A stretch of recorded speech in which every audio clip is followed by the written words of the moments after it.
नमस्ते। दंगल टीवी के लोकप्रिय धारावाहिक मन अति सुंदर के 17 अप्रैल 2026 के एपिसोड नंबर 998। यह सारांश कहानी के उतार चढ़ाव और पात्रों की भावनाओं को गहराई से दर्शाता है। इस एपिसोड की शुरुआत निहारिका के गहरे डर और अपराध बोध से होती है। वह अपने कमरे में बहुत डरी हुई है और उसे अपनी नानी का भूत दिखाई देता है। वह बुरी तरह चिल्लाती है और दादी को पुकारती है। उसे ऐसा लगता है कि नानी की मौत के लिए वही जिम्मेदार है और इसी वजह से उसका मन शांत नहीं है। नानी उसे डराती है कि वह कभी मरती नहीं है। निहारिका को समझ नहीं आता कि वह कोई सपना देख रही है या यह हकीकत है। वह पसीने से तरबतर हो जाती है और उसे महसूस होता है कि शायद प्यास की वजह से उसे वहम हो रहा है। जब वह पानी लेने रसोई में जाती है तो वहां भी उसे डरावने साए महसूस होते हैं। दूसरी ओर प्रथम अपने कमरे में राध्या को बहुत याद कर रहा है। राध्या के जाने के बाद उसके जीवन में एक गहरा खालीपन आ गया है।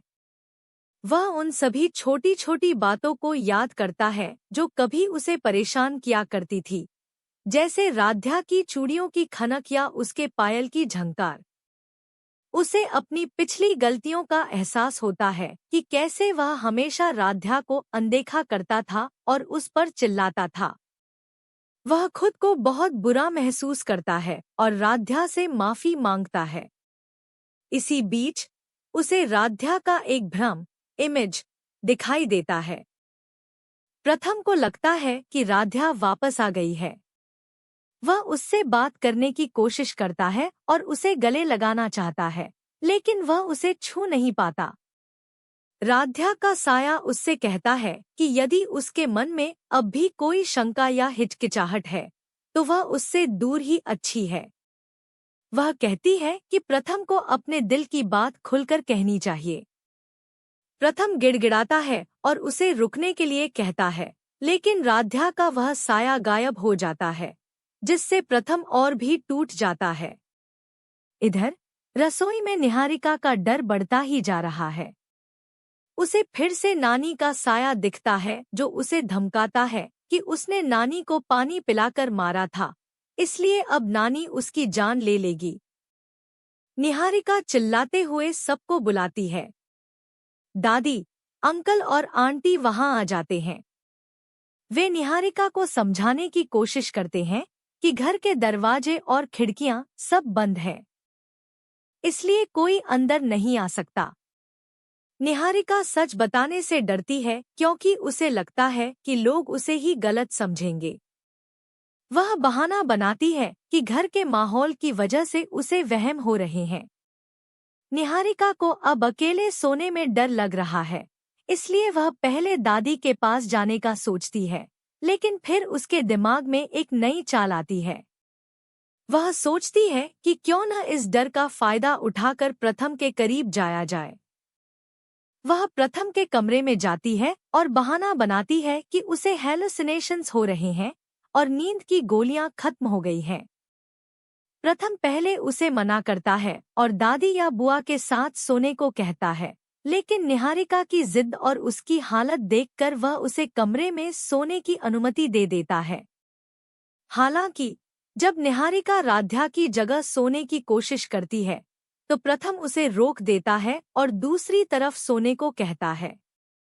प्रथम खुद सोफे पर सोता है, जिससे निहारिका को चिढ़ होती है। रात में जब निहारिका सोने की कोशिश करती है, उसे फिर से डरावने सपने आते हैं। वह देखती है कि कोई उसका गला दबा रहा है। वह चिल्लाकर जागती है। प्रथम उसकी मदद के लिए आता है, लेकिन उसे वहां कोई नहीं दिखता। निहारिका इतनी डर जाती है कि वह सोती ही नहीं और मोबाइल देखने लगती है। तभी उसे फिर से खिड़की के बाहर कुछ दिखता है और वह प्रथम को दिखाती है। प्रथम बाहर जाकर चेक करता है, लेकिन वहां कोई नहीं होता। अंत में एक बड़ा मोड़ आता है। यह खुलासा होता है कि राध्या असल में जिंदा है और यह सब उसका एक नाटक है।